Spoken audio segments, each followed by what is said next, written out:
Entonces, NIC 2. La NIC 2 nos habla básicamente de en qué momento nosotros tenemos que reconocer como un activo y en qué momento tenemos que reconocer como un gasto todos los pagos y todas las erogaciones que nosotros hacemos para la compra de inventarios, ¿cierto? Entonces, nosotros sabemos que los inventarios son como un activo, ¿cierto? Que más adelante se van a convertir en costo. Más adelante es en el momento de la venta. Cuando nosotros hagamos la venta, entonces ese activo se convierte en un costo. La NIC 2 nos dice en qué momento tenemos que capitalizar, ¿sí?, ese costo como activo y en qué momento tenemos que manejar esos pagos como gastos. ¿Listo? Entonces, ¿cuál es el alcance de la NIC 2? El alcance de la NIC 2 deja por fuera de su alcance a las obras en curso de la NIC 11, a los instrumentos financieros de la NIC 9 y a los activos biológicos de la NIC 41. Listo, entonces, ni obras en curso ni instrumentos financieros hacen parte de los inventarios de la NIC 2. Los activos biológicos. ¿Qué sucede con los activos biológicos? Los activos biológicos son animales y son plantas que se pueden tener para la compra y para la venta, pero que están por fuera del alcance de la NIC 2. Y están por fuera del alcance únicamente hasta el punto de la cosecha o de la recolección. ¿Esto qué quiere decir? Que después de la cosecha o de la recolección ya están dentro del alcance de la NIC 2. Vamos a poner un ejemplo. Un árbol. Un árbol es un activo biológico. Los frutos de ese árbol son un activo biológico, ¿cierto? Pero son un activo biológico hasta el momento de la cosecha, es decir, hasta el momento de la recolección. Después de la recolección, es decir, cuando le quitan el fruto al árbol y ese fruto lo van a procesar o lo van a vender, en ese momento ya es un inventario. Ese fruto es un inventario. Otro ejemplo, una oveja. Una oveja es un activo biológico. La lana de esa oveja es un activo biológico. Pero cuando le cortan la lana a la oveja, ya no es un activo biológico, ahora es un inventario. Y se maneja bajo NIC 2. Pero con una excepción. Esos productos que provienen de activos biológicos tienen una excepción. Que no se miden de acuerdo a los requerimientos de la NIC 2, sino que se miden por su valor neto de realización. Más adelante vamos a ver qué es el valor neto de realización. ¿Sí? Lo mismo pasa con las materias primas cotizadas. Estas materias primas cotizadas no se miden de acuerdo a los requerimientos de la NIC 2, sino que siempre se van a medir a su valor razonable menos costos de venta. Bueno, entonces estos inventarios tienen esa excepción únicamente en la medición. Bueno, definiciones. Entonces, ¿qué son inventarios? Los inventarios son poseídos para ser vendidos en el transcurso normal de la operación. Si la empresa los tiene para venderlos. Si tenemos productos en proceso, los productos en proceso también son inventarios, siempre y cuando tengamos la intención de vender esos inventarios. Si no tenemos digamos que si no tenemos esa intención de vender esos inventarios, entonces no van a ser inventarios, seguramente serán otra cosa. También los materiales o los suministros que van a ser consumidos dentro del proceso de producción son inventarios, y también los materiales o suministros que van a ser consumidos dentro de la prestación de servicio también son inventarios. Bueno, ahora vamos a ver qué es el valor neto realizable. El valor neto realizable es un indicador, es un valor que tiene la empresa para poder saber si sus inventarios se encuentran deteriorados o no. Es decir, si tiene una pérdida del valor de sus inventarios, la tiene que reconocer tan pronto la empresa la haya podido identificar. No se tiene que esperar hasta que venda esos inventarios para reconocer la pérdida, sino que mediante la comparación del valor de esos inventarios con el valor neto de realización, nosotros ya podemos saber si hay pérdida o no hay pérdida. Más adelante vamos a ver un ejemplo. La teoría nos dice, el valor neto realizable es el precio estimado de venta, es decir, es el precio que nosotros estimamos en que vamos a vender esos inventarios dentro del transcurso normal de la operación, dentro del transcurso normal de la empresa. A ese precio estimado le tenemos que restar los costos estimados para poder terminar su producción. Bueno, estos costos estimados para terminar su producción es en el caso de los productos en proceso. Si es un producto que ya está terminado, pues no va a tener esos costos. Y los necesarios para llevar a cabo la venta. Digamos que para nuestro caso de producto terminado, sí tendríamos unos costos para llevar a cabo la venta. Entonces, tomamos esos dos valores. Precio de venta estimado menos los gastos necesarios para llevar a cabo la venta, y ese va a ser nuestro valor neto realizable. Más adelante vamos a ver para qué nos sirve ese valor neto realizable y cómo se aplica dentro de la medición posterior. Bueno, ¿cuál es la diferencia entre el valor neto realizable y el valor razonable? El valor neto realizable es un valor interno, es un valor que la empresa determina. Un valor que la empresa determina, como ya les dije, para poder saber si hay pérdida en sus activos, para saber si hay pérdida en la valorización de sus activos. Es decir, no tiene que esperar hasta que venda los activos para saber si hay pérdida o no. Entonces, ese es un valor interno, mientras que el valor razonable es un valor externo, es un valor que nos lo da el mercado. Entonces, básicamente esa es la diferencia entre esos dos valores. Bueno, entonces, ¿cómo es la medición de los inventarios? Bueno, vamos a ver ahora entonces cómo es la medición inicial. La medición inicial de los inventarios. Entonces, nosotros tenemos que tener en cuenta que dentro de la medición de los inventarios va a comprender el costo de adquisición, es decir, lo que me costó comprarlo, lo que me costó a mí ese inventario, el valor de la factura. También todos los costos en los que yo voy a incurrir para poder poner ese inventario en condiciones normales para la venta. Sí, los costos en los que yo voy a incurrir para poder poner ese inventario a la venta. Ya cuando el inventario esté listo para la venta, ya no se pueden capitalizar más esos costos. También nos habla de los costos de transformación, pero los costos de transformación es para el caso de las materias primas. Si yo tengo una materia prima, entonces ¿cuál va a ser mi costo? Mi medición inicial. El valor que yo pague por la materia prima, más todos los gastos que yo haya incurrido para volver esa materia prima a un producto terminado, y más todos los costos en que yo tenga que incurrir para darle su condición y ubicación normal para poder venderlo. Ese va a ser la medición inicial de los inventarios. La ANIC 2 también nos habla de los descuentos comerciales. La ANIC 2 nos dice que todos los descuentos comerciales, las rebajas y otras partidas similares se tienen que restar del valor de los inventarios. Sí, se tienen que deducir del valor de los inventarios. Bueno, más adelante vamos a dar un ejemplo de medición inicial. ¿Y cómo es la medición posterior de estos inventarios?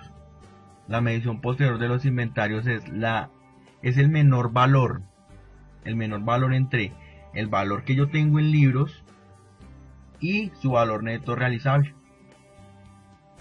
¿Sí?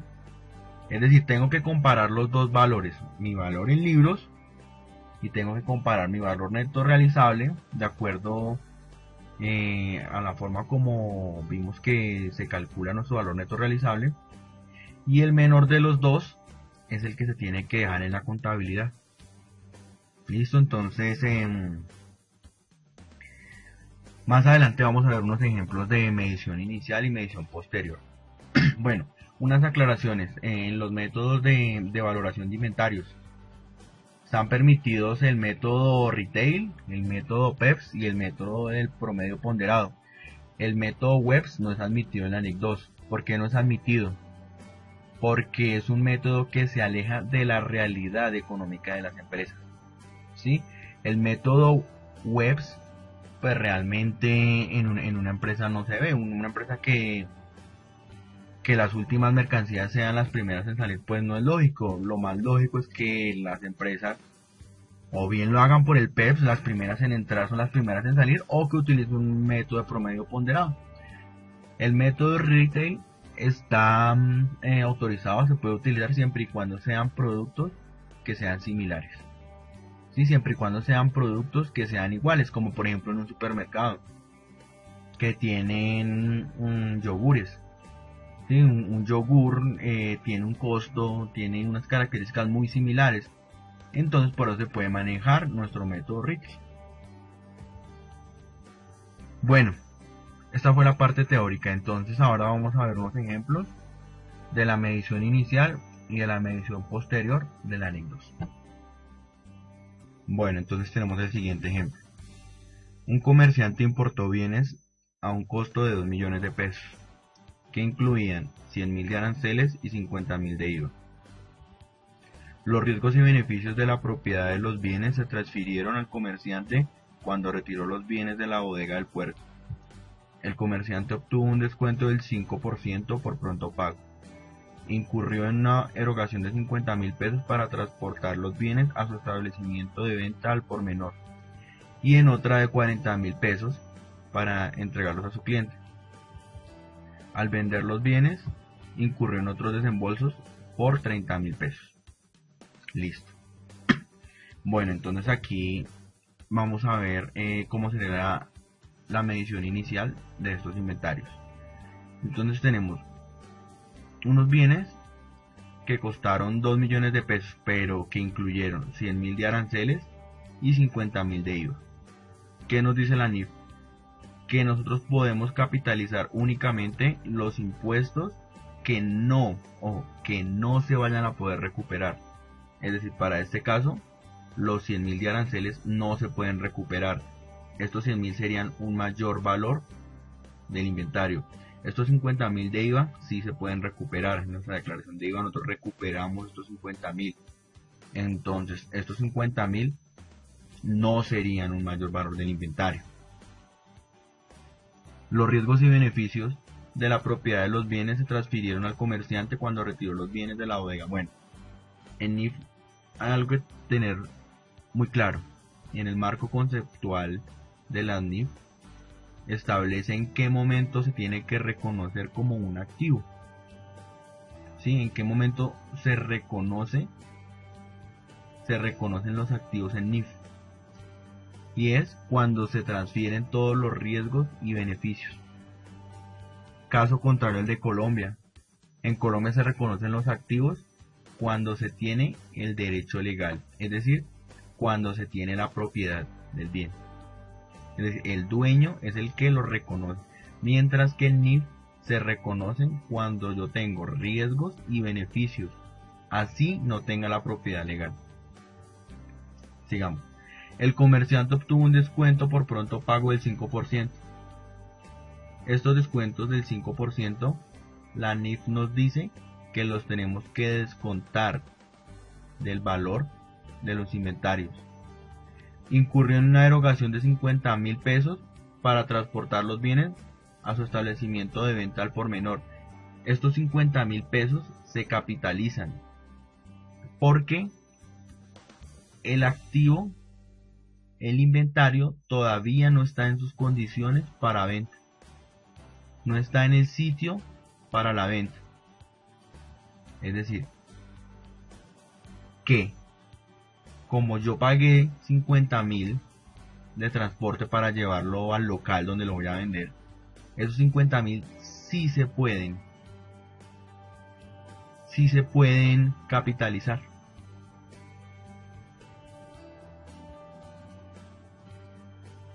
Dice, pagó transporte también de 40.000 pesos para entregárselos al cliente.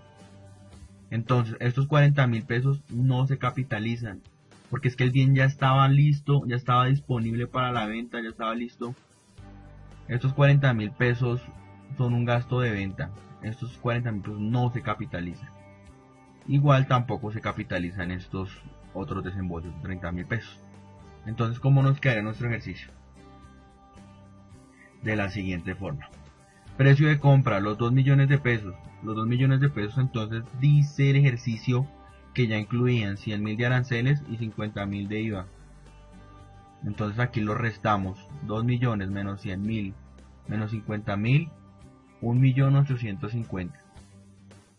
Descuento por pronto pago, 5%, 92.500. Lo restamos del valor de los inventarios.